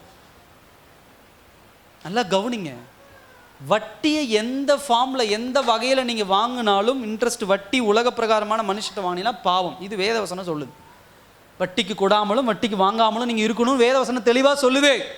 அப்போ நீங்கள் வட்டிக்கு வாங்கினீங்கன்னா, அதாவது வட்டிக்கு கொடுத்தீங்கன்னா, கொடுத்த ஆசீர்வாதத்தை ஒன்றும் இல்லாமல் ஆண்டவர் எடுத்துகிட்டு போயிடுவார். ஹல்லேலூயா.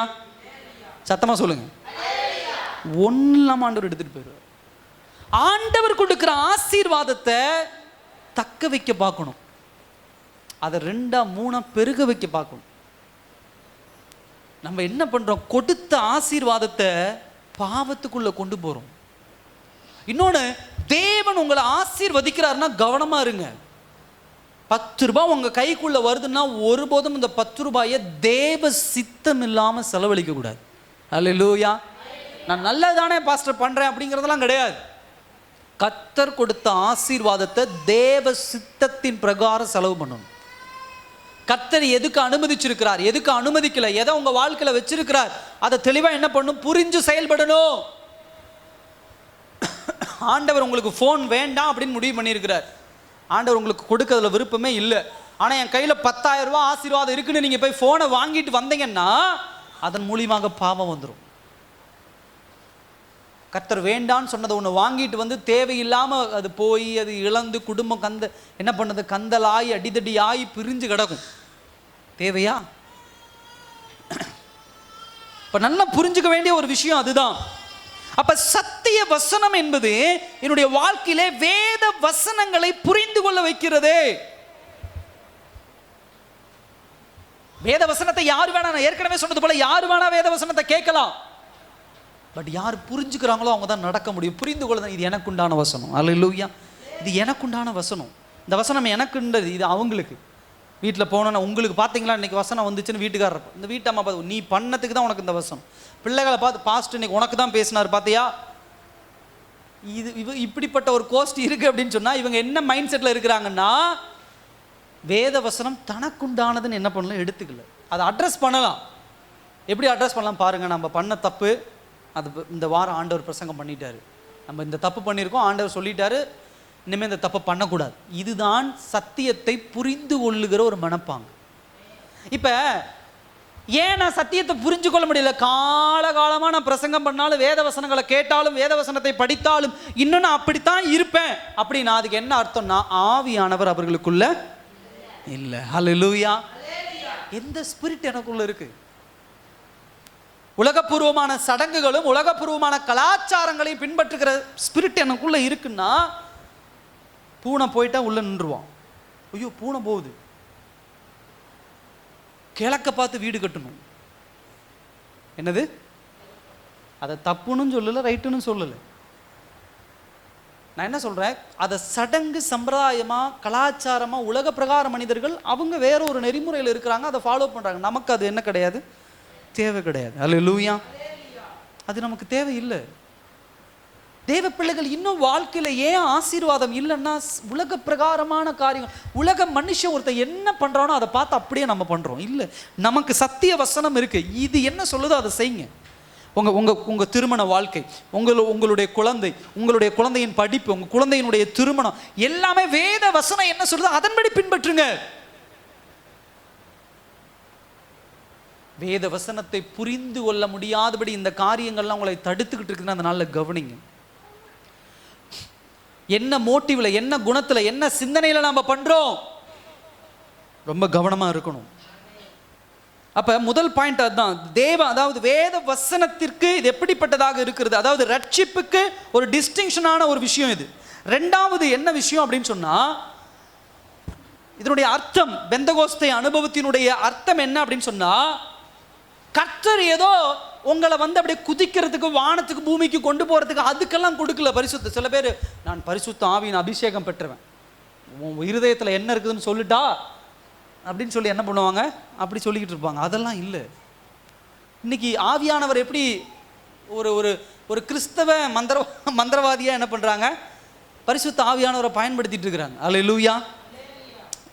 அவர் பரிசுத்த ஆவி இங்கிருந்து போறாங்க, வண்டி வச்சு காரு வச்சு போறாங்க, சென்னை போறாங்க, வேற ஏதோ தூரம் ஏன் அவர் பரிசுத்த ஆவியானவர் அபிஷேகம். அவர் போய் சொல்லுவார், மகனே உனக்கு பெண்ணு நான் இங்கே வச்சிருக்கிறேன், ஆண்டவர் சொல்ல நீ அங்கே போய் திருமணம் பண்ணிக்கோ.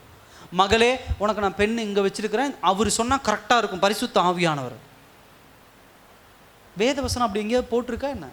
இல்லை அவர் தாயின் வயிற்றில் பிறக்காமல் மேலிருந்து நேரம் குதிச்சாரா என்ன? அப்படியா? இல்லை, நீங்களும் தாயின் வயிற்றிலே பிறந்தவர்கள், நானும் தாயின் வயிற்றிலே பிறந்தவர், அவரும் தாயின் வயிற்றிலே பிறந்தவர். அப்போ உங்க கூட பேசாத பரிசுத்த ஆவியானவர், எங்கூட பேசாத பரிசுத்த ஆவியானவர் 1000 கிலோமீட்டர் தாண்டி ஒருத்தரோட உட்காந்து பேசிட்டு இருக்கிறவர் கிடையாது. அல்லேலூயா. நம்ம பரிசுத்த ஆவியான நம்ம கடவுள் ஆண்டவராகிய கர்த்தர் ஜாதி பார்த்து, மொழி பார்த்து, இனம் பார்த்து பேசுறவர் இல்லை. அப்போ எப்படி நம்ம இது இப்போ இன்றைக்கி இருக்கிற காலகட்டம் அப்படி தான் போகுது. இப்போ இதில் என்ன பிரச்சனைனா, நான் ஒழுங்காக ஜெபிக்கலை, நான் ஆண்டவருக்குள்ளே ஒழுங்காக உண்மையாக இல்லை, ஆண்டவருக்கு கீழ்ப்படிஞ்ச மகனா மகளா நான் இல்லை, நான் பாவம் செய்யாமல் பரிசுத்தமாக இல்லை. இப்போ யாரோ ஒருத்தங்க பரிசுத்தம் அப்படின்னு அடையாளப்படுத்தி உட்காந்துக்கிறான். அவன் சொல்கிறது எல்லாமே ஆவியான. எப்படி நம்புறீங்க? ஹல்லேலூயா சொல்லுங்கள். யாரும் போகிறதில்ல, நான் கேட்குறேன். ஏன்னா எதிர்காலத்தில் இப்படி ஒரு சம்பவம்லாம் நடக்கும். நான் போக வேண்டாம்னு சொல்லலை. ஒரு மீட்டிங் நம்ம போகிறோம் அப்படின்னு சொன்னால் இல்லை பாஸ்டர் ஒரு 2 நாள் அப்படி போயிட்டு ஒரு டூர் மாதிரி நாங்கள் போகிறோம், போய் தங்கி பிரசன்னத்துக்குள்ளே இருந்துட்டு நான் அதெல்லாம் குறை சொல்லு. ஆனால் அவர்கிட்ட போனால் தான் என் பாஸ்டர் என் பிள்ளைக்கு கல்யாணம், அதனால் நாங்கள் ஒரு 2 நாள் அங்கே மீட்டிங் போகலான்னு இருக்கோம். ஏன்? அவர் தெளிவாக சொல்லிடுவார் எந்த ஊர்லேருந்து மாப்பிள்ளை வருது, எந்த ஊர்லேருந்து பொண்ணு வருதுன்னு சொல்லிடுவார். நான் போய் அங்கே உட்காந்து கேட்டு அந்த ஊருக்கு அப்படியே நடந்து போயிட்டு இருந்தேன்னா மாப்பிள்ளை கூட்டிகிட்டு வந்துடுவேன். பொண்ணை போய் நான் அப்படியே என்ன பண்ணேன், கூட்டிகிட்டு வந்துடுவேன். அப்படியா? இல்லை இல்லை, இந்த தொழில் செய்யலாமா வேண்டாமா அப்படின்னு சொல்லி நான் அங்கே போய் என்ன பண்ணுவேன், நான் முதல் நாள் நீங்கள் போகிறதுக்கு அன்றைக்கி என்ன சொல்லுவார், இந்த தொழில் செய்ய வேண்டாம் அப்படின்னு இந்த பாஸ்டர் பிரசங்கம் பண்ணுவார். 2வது நாள் நீங்கள் போனோன்னா அந்த தொழிலை செய்யுங்கன்னு பிரசங்கம் பண்ணி. இப்போ நீங்கள் எதை எடுத்துக்குவீங்க? அப்போ என்ன அர்த்தம்? எந்த காரியம் கடவுள் முதல்ல யாரோடு பேசுவார்? எங்கூட பேசுவார். ஹல்லேலூயா. உங்களை குறித்து கர்த்தர் உங்களோட கண்டிப்பாக பேசுவார். ஏன் பேச்சு இல்லை? ஏன் நான் இப்படி ஓடி போகிறேன் தேடி போகிறேன்னா, ஒன்று நான் ஜெபிக்கிறது இல்லை, 2வது நான் பரிசுத்தமாக இல்லைன்னு அர்த்தம். தெளிவாக ஆண்டவர் பேசுவார். சொப்பனங்கள் மூலம் தரிசனங்கள் மூலம் ஆண்டவர் பேசுவார். யோசேப்போட பேசினாரா இல்லையா? பேசினார். தாவீதோடு பேசினாரா இல்லையா? பேசினார். எல்லா பரிசுத்தவான்களோட ஆபிரகாமோடு பேசினாரா இல்லையா? வேதவசனத்தில் வாசிக்கிறோம், ஏனோக்கோடு என்ன பண்ணார் ஆண்டவர்? சஞ்சரித்தார் அப்படின்னு போட்டிருக்கு. நோவாவோடு பேசினாரா இல்லையா? பேதுருவோடு பேசினார். எல்லாத்தையும் விடுங்க, பவுல் பாவம் பண்ணி அவ்வளோ எல்லாத்தையும் கொலை பண்ணிட்டு இருந்தவன், பவுல்கிட்ட யார் பேசினா? ஆண்டவர் பேச சொல்லுங்க, சத்தமா சொல்லுங்க, பேசினாரா இல்லையா? சவுலே சவுலே ஏன் என்னை துன்பப்படுத்துகிறாய், யார் பேசினது? ஆண்டவர் பேசினார். ஒரு பாவியான மனுஷங்கிட்ட போய் ஆண்டவர் பேசுறாருன்னா, ஆண்டவருடைய பிள்ளை என்கிற பெயர் வச்சு என் கூட ஆண்டவர் பேச மாட்டாரா? அல்லேலூயா. அப்போ ஏன் அப்படின்னா, முழங்கால் படிட்டு தேவ சமூகத்தில் காத்திருக்கிறது இல்லை. ஆண்டவர் சொல்லுகிற சில காரியங்கள் நம்முடைய வாழ்க்கையில் விட்டு கொடுக்கறது இல்லை. பாவத்தை தூக்கி எறிய முடியல. குடும்பம் இப்படி தான் குழஞ்சு அதாவது இடிஞ்சு இடிஞ்சு போய்கிட்டே இருக்கும். ஆண்டவர் மேலே பலியை போடாதீங்க. ஏன் பாஸ்டர் இப்படி நடக்குது, ஏன் ஆண்டவர் குறை சொல்லாதீங்க, தப்பு நம்ம மேலே. ஆண்டவர் தெளிவாக நமக்கு ஒரு சாய்ஸ் கொடுத்துட்டார். பரிசுத்தம், ஆசீர்வாதம், பாவம், துன்பம், துக்கம், அவ்வளோதான். அப்போ இது பாவம்னு ஆண்டவர் உங்களுக்கு வெளிப்படுத்துறாருன்னா விட்டுட்டு ஓடிடணும். அந்த பக்கம் நிற்கவே கூடாது. அப்போ எதுக்கு பரிசுத்த ஆவியானவர்? கம்யூனிகேட். அதாவது பரிசுத்த ஆவியானவர் அந்த அனுபவத்தினுடைய செய்தி என்ன அப்படின்னு சொன்னா, நம்மோடு பேசுகிறவர். ஹல்லேலூயா. பேசுகிறவர். எத்தனையோ பேருக்கு சுவிசேஷம் போகுது, 1000 பேருக்கு சுவிசேஷம் போகுது, ஒருத்தர் ரட்சிக்கப்படுறாங்க. ஏன்? 999 பேரோடு பரிசுத்த ஆவியானவர் பேசலை. இப்போ நான் சுவிசேஷம் சொல்கிறேன் அப்படின்னு சொன்னால், ஒரு 100 பேருக்கு சுவிசேஷம் சொன்னால் 100 பேர் என்னை பார்க்குறாங்க, அதில் ஒருத்தர் மாத்திரம் ரட்சிக்கப்படுறாருன்னு வச்சுக்கோங்க. அப்போ 99 பேருக்கு பால் தினகரன் சொல்கிற சுவிசேஷம் தான் தெரியும். அந்த ஒரே ஒருத்தருக்கு மாத்திரம்தான் பரிசுத்த ஆவியானவர் சுவிசேஷம் சொல்லுவார். அல்லேலூயா. அவர் ரட்சிக்கப்பட்டு, இன்னைக்கு நீங்களும் நானும் அப்படி தான் ரட்சிக்கப்பட்டு வந்திருக்கோம். ஃபஸ்ட்டு எங்கள் வீட்டுக்காரர் ரட்சிக்கப்படல, எங்கள் மனைவி ரட்சிக்கப்படல, என் குடும்பம் ரட்சிக்கப்படல, அவங்க ரட்சிக்கப்படல, நான் ரட்சிக்கப்பட்டிருக்கேன். ஏன்? உங்களோட பரிசுத்த ஆவியானவர் கம்யூனிகேட் பண்ணியிருக்கிறார், தொடர்பாக இருக்கிறார், பேசி இருக்கிறார். அப்போ இதனுடைய செய்தி என்ன அப்படின்னு சொன்னால், பரிசுத்த ஆவியானவர் உங்கள் மூலியமாக இன்னொரு இடத்துல பேச போகிறார், சுவிசேஷத்தை கொண்டு செல்ல போகிற. இன்னைக்கு அதுதான் சகோதர சகோதரி, சுவிசேஷத்தை வெளியே கொண்டு போகணும், வெளிப்படுத்தணும் மற்றவருடைய வாழ்க்கையில். 3வது ஒரு விஷயம், இந்த பரிசுத்த பெந்தகோஸ்தே அனுபவத்துக்கு பின்னாடி இருக்கக்கூடிய ஒரு காரியம் என்னன்னா, அனுபவத்துக்கு பின்னாடி நான் பரிசுத்த ஆவியானவருடைய அபிஷேகம் பெற்றிருக்கேன் அப்படின்னா என் வாழ்க்கையில் சில முடிவுகள், ரிசல்ட் உண்டு. முதலாவது என்னன்னா, பிசாசானவனை ஜெயிக்கிற பிள்ளையா இருப்பேன். ஹல்லேலூயா. ரிசல்ட் அதுதான். பிசாசை உங்களால் ஜெயிக்க முடியுதுன்னா ஆவியானவர் உங்களுக்குள்ளே இருக்கிறார்னு அர்த்தம். பாஸ்டர் பிசாசிட்ட தோற்று போயிடுறேன் பாஸ்டர், பிசாசு என்னால் ஜெயிக்க முடியல, பயந்து ஓடுறேன் ஒளியறேன் அப்படின்னு சொன்னால் ஆவியானவர் எனக்குள்ளே இல்லைன்னு அர்த்தம். ரிசல்ட் தெரிஞ்சிடும். 2வது ரிசல்ட் என்னன்னா, டெம்டேஷன், சோதனை. சோதனையை ஜெயிக்கிற பிள்ளைக்குள்ள யார் இருப்பா? பெந்தகோஸ்தே அனுபவம் இருக்கும், பரிசுத்த ஆவியானுடைய அபிஷேகம் இருக்கும். சோதனையில் விழுந்து போகிறவங்க, இன்னைக்கு சோதனை நம்ம ஜெயிக்கிறவங்களா இருக்கிறோமா? யாக்கோபு புத்தகத்தில் அவ்வளோ ஆழமாக தியானிச்சுட்டு வந்தோம்.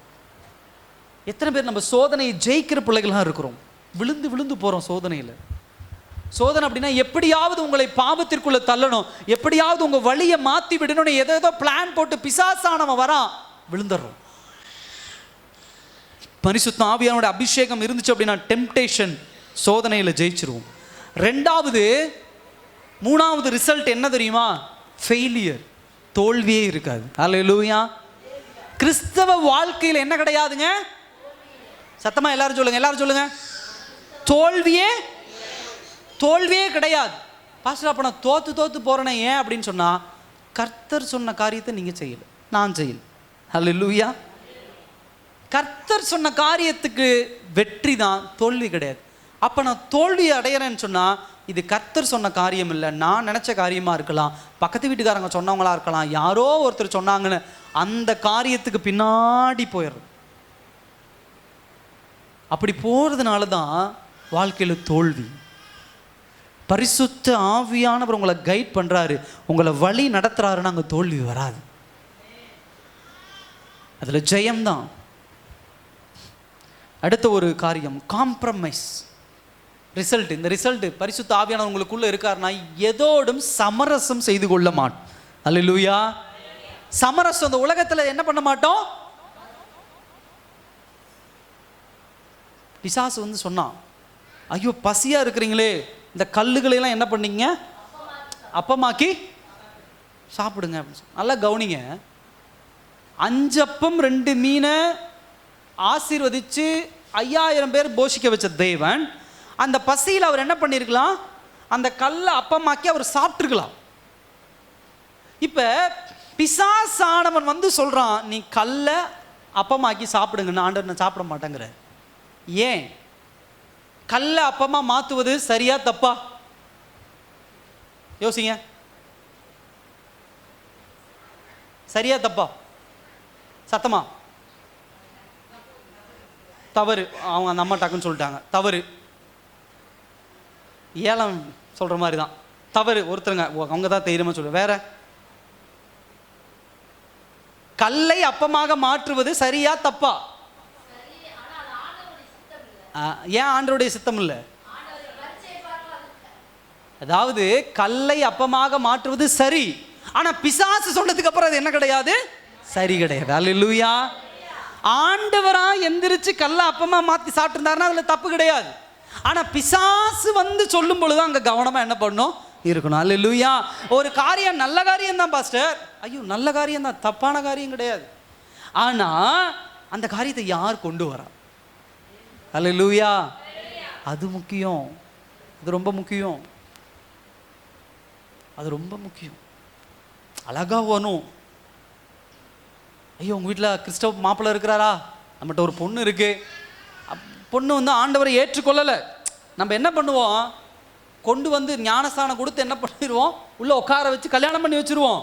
உடனே இந்த அம்மாவும் அட ஒரு ரட்சிப்பு, ஒரு ஆத்மா ஆண்டவருக்குள்ளே வருது இல்லைங்க, இப்படியே ரட்சிப்புக்குள்ளே வழி நடத்தலாம்ல, அதனால் என்ன பண்ணலாம், அவங்கள ஏற்றுக்கலாம், நம்ம ஒன்றும் பிரச்சனை இல்லை. அவங்க தான் ஞானஸ்தானம் எடுத்துக்கிறாங்க, திருவிருந்து எடுக்கிறேங்கிறாங்க, அவங்கள ஏற்றுக்க. கல்யாணம் நல்ல காரியம்தான், ஆனால் அது எப்படிப்பட்ட வழியில் வருது, அது சரியான்னு கேட்டால் இல்லை. திருமணத்திற்காக இயேசுவை ஏற்றுக்கொள்கிறேன்னு ஒருத்தர் வந்தாங்கன்னா அவங்க நிலைக்க மாட்டாங்க. தன் பாவத்தை உணர்ந்து அதை ஒப்பு கொடுத்து வரவன் தான் என்ன பண்ணுவான், ரட்சிக்கப்பட்டு தேவ சமூகத்தில் நிலைத்து நிற்பான். அப்ப இப்படிப்பட்ட ஒரு ஸ்ட்ராட்டஜி. திருமணம் நல்ல விஷயம், திருமணம் நல்ல விஷயம், அதாவது பரோட்டா நல்ல விஷயம், ஆம்லெட் நல்ல விஷயம், பிரியாணி நல்ல விஷயம். ஒயின் ஷாப் பக்கத்தில் போட்டா பாஸ்டர் வியாபாரம் தான் பாஸ்டர் பண்றேன், நான் என்ன பண்றேன், வியாபாரம் தான் நான் பண்றேன், இதுல என்ன தப்பு இருக்கு? அவங்க குடிக்கிறதுக்கு நான் எப்படி பொறுப்பேற்றுக்க முடியும்? என் ஹோட்டலில் வந்து உட்காந்து அவங்க குடிக்க அனுமதி பண்ணியிருக்கேன், அது நான் எப்படி பொறுப்பேற்றுக்க முடியும்? அதை உணர்ந்து கொள்ளணும். அப்ப காம்ப்ரமைஸ் பண்ணிக்கூடாது, சமரசம் பண்ணிக்கூடாது. என் பசி பிசாசு சொல்லிட்டான், பரவாயில்ல பிசாசு அந்த பக்கம் போனோன்னா அப்பமாக்கிறேன், இல்லை எனக்கு பசியும் பட்டினியும் இருந்தாலும் சரி நான் அதை செய்ய மாட்டேன். அடுத்த ஒரு விஷயம், சின், பாவம். பாவம் அவருடைய வாழ்க்கையில் நெருங்கவே முடியாது. ஹல்லேலூயா. பரிசுத்த ஆவியான ஒரு மனுஷனுடைய இருதயத்தில் இருக்கிறான்னா அவனை எது தொட முடியாது? பாவம் தொட முடியாது. கடைசியாக ஒரு விஷயத்தை சொல்லி நான் முடிக்கிறேன். 3வது பாயிண்ட், அதாவது 2 பாயிண்ட் சொன்னேன். என்ன அப்படின்னு சொன்னால், முதலாவது இந்த பெந்தகோஸ்தே அனுபவம், பரிசுத்த ஆவியானவர் அந்த அனுபவத்திற்கு பின்னாடி இருக்கக்கூடிய அர்த்தம் என்ன, அது சொல்லுகிற செய்தி என்ன அப்படின்னு பார்த்தோம். 3வது சீக்ரெட். அல்லேலூயா. இந்த பரிசுத்த ஆவியானவர் இந்த பெந்தகோஸ்தே அனுபவத்துக்கு பின்னாடி என்ன இருக்கு அப்படின்னு சொன்னா, ஒரு சீக்ரெட் இருக்கு, ஒரு ரகசியம் இருக்கு. இந்த ரகசியத்தை யார் உணருவார்கள் அப்படின்னு சொன்னா, தேவ பிள்ளைகள், ரட்சிக்கப்பட்டு ஒப்பு கொடுக்கப்பட்ட பிள்ளைகள் தான் உணருவாங்க. அல்லேலூயா. 2ஆம் அதிகாரம் 1ஆம் வசனம் படிங்களேன். அப்போஸ்தலர் 2ஆம் அதிகாரம் 1ஆம் வசனம். அவர்கள் எல்லோரும் ஒருமனப்பட்டு ஓரிடத்தில் வந்தார்கள். நல்லா கவனிங்க. ஒரு மனம் ஓரிடம், 2 விஷயம். இப்ப இயேசு கிறிஸ்து என்ன பண்றாரு, கல்லறையிலிருந்து இந்த பெண்கள் எல்லாம் ஒடியாராங்க. ஒடியாந்த உடனே இயேசு கிறிஸ்து அங்க இல்ல, உயிரோடு எழுந்துட்டார்னு சொன்னதை எல்லாரும் நம்பினாங்களா இல்ல நம்பலையா?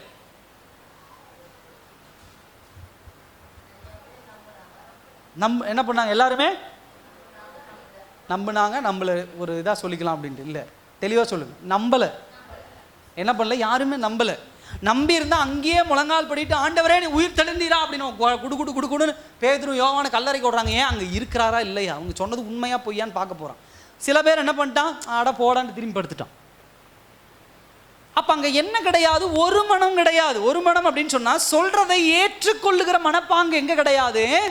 முன்னாடி இல்லை. ஆனா அப்போஸ்தலர் 2ஆம் அதிகாரம் 1ஆம் வசனத்துல பரிசுத்த ஆவியானவர் வருவதற்கு முன்னாடி அங்க என்ன கிடைக்குது, என்ன பிறக்குதுன்னா ஒரு மனம், ஒரே ஆத்துமா. ஹல்லேலூயா.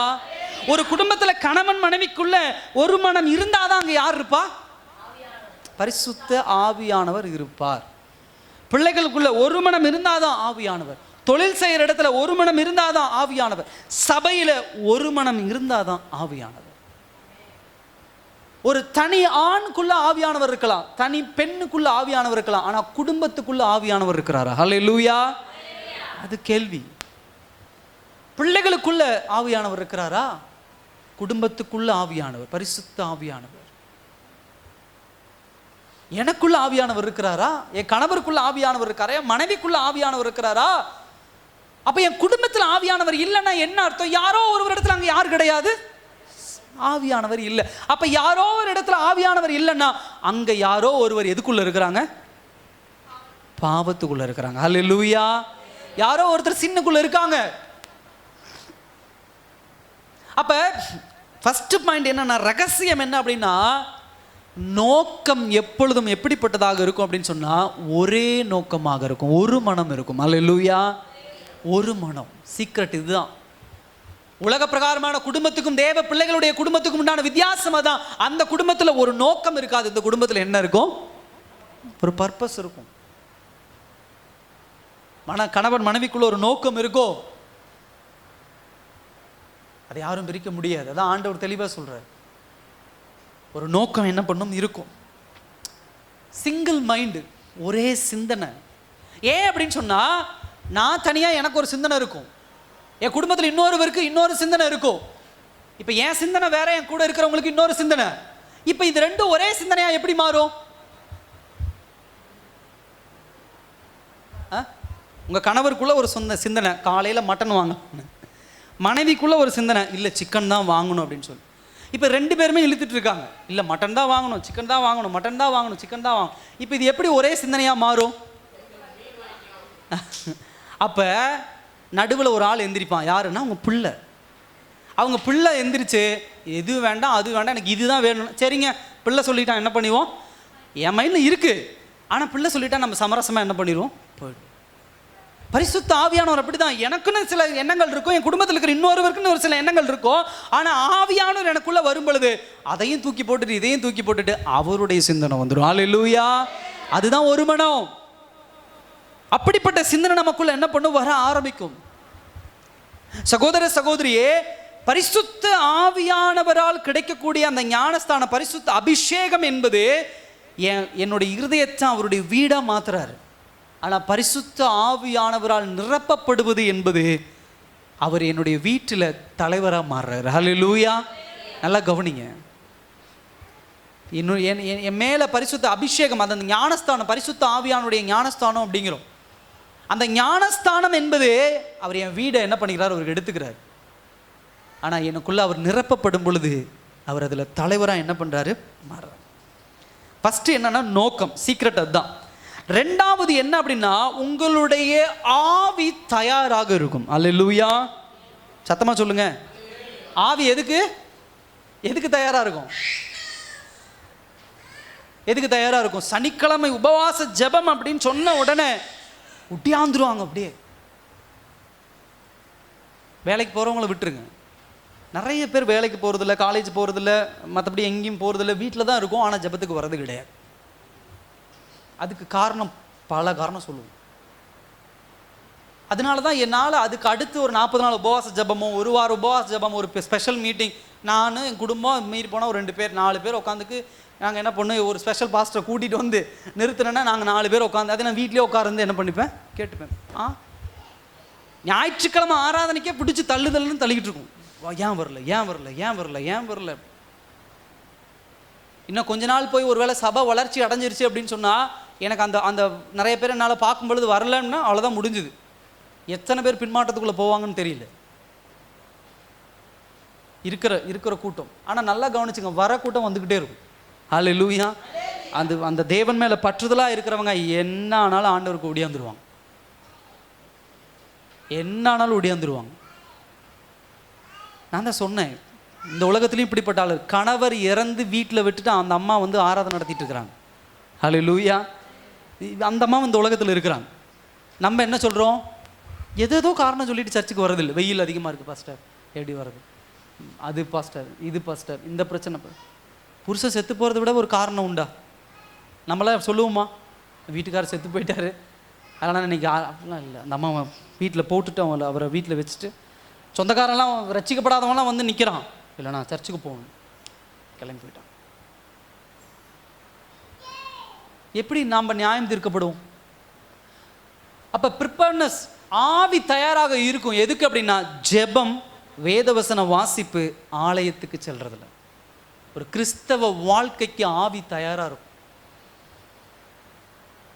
நான் கொஞ்ச நாளாக இந்த யூடியூப்பில் சில வீடியோஸை பார்த்துட்டு இருந்தேன்.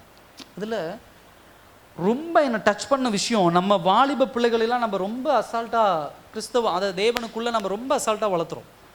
வாலிப பிள்ளைகள், சிறு பிள்ளைகள். சில வீடியோஸ் பார்த்தேன், 4 மணிக்கு எந்திரிக்கிறாங்க வாலிப பசங்க, காலேஜ் படிக்கிற பசங்க, காலேஜ் படிக்கிற பொண்ணுங்க. 4 மணிக்கு 3:30 மணிக்கு எந்திரிக்கிறாங்க. 3:30 மணிக்கு எந்திரிச்சு நிறைய காரியங்களை செய்கிறாங்க. நான் அதை சொன்ன நான் தப்பாக போயிடும். அவ்வளோ பக்தியாக இருக்காங்க. காலையில் 6 மணிக்கெலாம் அவங்க கோயிலுக்கு போயிடுறாங்க தினமும். இது நான் ஒரு 35 வயசு, 40 வயசு, 45 வயசு, 50 வயசு ஆள் சொல்லலை, 20 வயசு, 18 வயசு, 23 வயசு. என்கிட்ட தனியாக வாங்க, உங்களுக்கு நான் அந்த வீடியோ காட்டுறேன் பாருங்க. எந்திரிக்கிறது 11 மணி, எந்திரிக்கிறது 8 மணி, 7 மணி. ஏன் ஆண்டவர் அதிகாலையில் என்னை தேடுங்கள்னு சொல்றாரு? ஏதோ ஒரு நாள் உடம்பு முடியல, ஏதோ ஒரு நாள் பலவீனம், ஒத்துக்கலாம். ஆனால் அதிகாலை அப்படிங்கும்போது முதல்ல நீங்கள் எந்திரிக்கிறது, தயவு செய்து கொஞ்சம் இருட்டு வெளிச்சம் வர்றதுக்கு, சூரியன் வர்றதுக்கு முன்னாடி நீங்கள் எந்திரிச்சிருங்க. எந்திரிச்சிட்டு ஜெபத்தில் உட்காருங்க. ஏன் அப்படின்னா, அதிகாலை நேரம் தான் நம்முடைய கவனம் எங்கேயும் எதுலையும் என்ன பண்ணாது. இப்போ காலையிலேருந்து போய் அதுன்னு வரும். காலையில் எந்திரிக்கும் போது நம்முடைய சிந்தனையில் என்ன பண்ணாது, எந்த எண்ணமும் என்ன பண்ணாது, எந்த எண்ணமும் இருக்காது. அப்போ ப்ரேயரில் உட்காரும் பொழுது அவருடைய பிரசன்னத்தை நல்லா என்ன பண்ண முடியும், உணர முடியும்.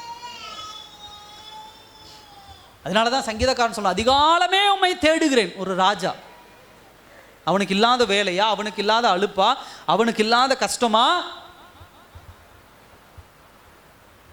2வது பைபிள் ரீடிங், வேத வசனம் வாசிக்கிறது. இன்னைக்கெல்லாம் நம்ம ஏற்கனவே சொல்லியிருக்கேன், யாரும் பைபிள் படிக்க தெரியாது பாஸ்டர், ஃபோனில் அழகாக வந்துருச்சு. ஃபோன் என்னால் வாங்க முடியாது பாஸ்டர் அப்படிலாம் சொல்லவே முடியாது. எல்லாம் முடியும். அதை வாங்கி தப்பாக யூஸ் பண்ணிக்கிட்டு இருக்கோம். பைபிள் வசனம் இருக்குது, அழகாக போட்டிங்க அப்படின்னா அப்படியே வசனம் அப்படியே வாசிச்சுக்கிட்டே ஒரு தமிழ் அவ்வளோ அழகாக வாசிச்சு கேட்கலாம் வசனங்களை. வேத வசனங்கள் இன்றைக்கி நம்ம போடுறோம், வீடியோஸ் எல்லாம் போடுறோம். எத்தனை பேர் பார்த்தோம் கடந்த வாரம் உடன்படிக்கைங்கிற வசனம்? எத்தனை பேர் பார்த்தோம்? சில பேர் பார்த்துருக்கலாம், அதிகமான பேர் பார்க்கல.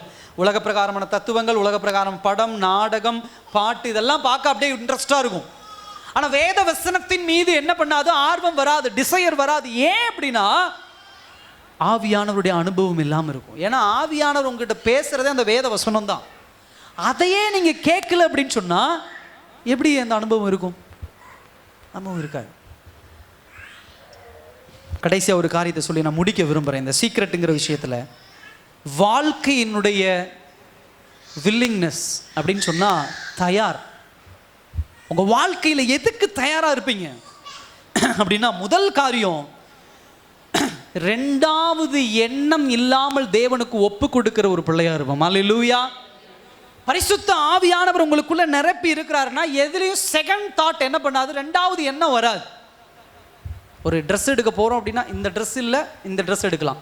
3 ட்ரெஸ் எடுத்து வச்சு இந்த 3ல் ஏதாவது ஒரு ட்ரெஸ் எடுக்கலாம். ஒரு 2-3 எண்ணங்கள். ஆனால் ஆவியானவர் ஒரு காரியத்தை சொல்லிட்டாருன்னா அதுக்கு ரெண்டாவது எண்ணமே கிடையாது. இதுக்கு பதில் இது வேண்டானா வேண்டாம், அன்னைக்கே கிளம்பி வந்துடு, பொட்டி கட்டிட்டு, அவ்வளோதான். இல்லை இன்னும் கொஞ்ச நாள் ஆகட்டும், இன்னும் 2 மாதம் ஆகட்டும், இன்னும் 5 மாதம் ஆகட்டும், இன்னும் 6 மாதம் ஆகட்டும், இல்லை சும்மா போய் தான் பார்ப்போம், சும்மா வந்து தான் பார்ப்போம். ஆண்டவர் ஒரு காரியத்தை வேண்டான்னு சொல்கிறாருன்னா ஏகப்பட்ட அர்த்தம் இருக்கலாம்ல. ஒரு இடத்துக்கு உங்களை போக வேண்டான்னு சொல்கிறாரு, ஒரு இடத்துலேருந்து உங்களை வந்துருங்கன்னு சொன்னால் ஒரு ஆக்சிடென்ட் நடக்கலாம், ஒரு தப்பான காரியம் அங்கே நடக்கலாம். இதெல்லாம் ஆண்டவர் வேண்டான்னு உங்களை தடுத்து நிறுத்தலாம். இல்லை நான் செகண்ட் என்ன இல்லை போயிட்டு வருவேன், என்ன தான் பார்க்கலாம், இருந்துட்டு வருவேன், என்ன தான் பார்க்கலாம், அப்புறம் போயிடும் எல்லாமே. ஆண்டவர் வேண்டானா அந்த நிமிஷம் தூக்கி போட்டு வந்துடணும். ஹல்லேலூயா. அதுதான் தேவ பிள்ளை. செகண்ட் தாட் அங்கே இருக்கக்கூடாது. அதுக்கு என்ன எக்ஸ்கியூஸ் சொன்னாலும் டப்புன்னு கண்ணத்தில் போய் இழுத்துட்டு வந்துடணும், கூட்டிகிட்டு வந்துடணும். நம்ம போயிட்டு வந்துடணும். நான் நம்மளை சொல்கிறேன், நம்ம இருதயத்தை சொல்கிறேன். பிள்ளைகளா, அதுதான் வேத வசனம் என்ன சொல்லுது, சத்தியம் என்ன சொல்லுது, கம்முன்னு கிளம்பி வந்துடு. அது அவ்வளோதான். அதுக்கு மேலே செகண்ட் தாட் கிடையாது. ரெண்டாவது என்ன பண்ணாது கிடையாது.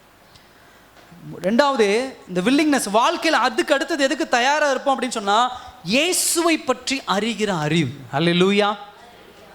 இயேசுவை பற்றி அறிகிற அறிவு. இயேசுவை எவ்வளோ தூரம் அறிஞ்சு வச்சிருக்கிறோம் நம்முடைய வாழ்க்கையில். வீட்டுக்காரருக்கு இது பிடிக்காது, இது பிடிக்கும், அறிஞ்சு வச்சுருக்கோம். என் மனைவிக்கு இது பிடிக்கும், இது பிடிக்காது, இந்த கலர் பிடிக்கும், இந்த கலர் பிடிக்காது, அறிஞ்சு வச்சுருக்கோம். எங்கள் அப்பாவுக்கு அது பிடிக்கும், அது பிடிக்காது, அறிஞ்சு வச்சுருக்கோம். ஆனால் ஏசப்பாவுக்கு இது பிடிக்காது, அதுதான் நான் செய்வேன்.